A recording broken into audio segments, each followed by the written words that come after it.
Kapag inabot ka ng tagulan, kailangan mong magtiis. Dito kami.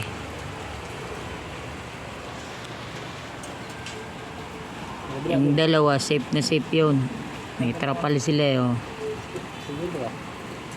Tagaukay. Dalawang inyango.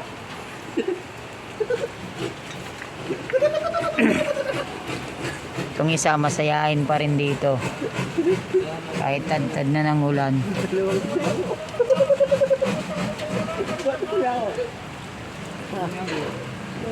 Pinapurma na namin yung poste. Gawa ng bubuhusan namin. Abang naghuhukay pa rin doon para sa tie-beam. Ito ang kalaban namin pag tag-ulan talaga. Inulan na kami mga idol.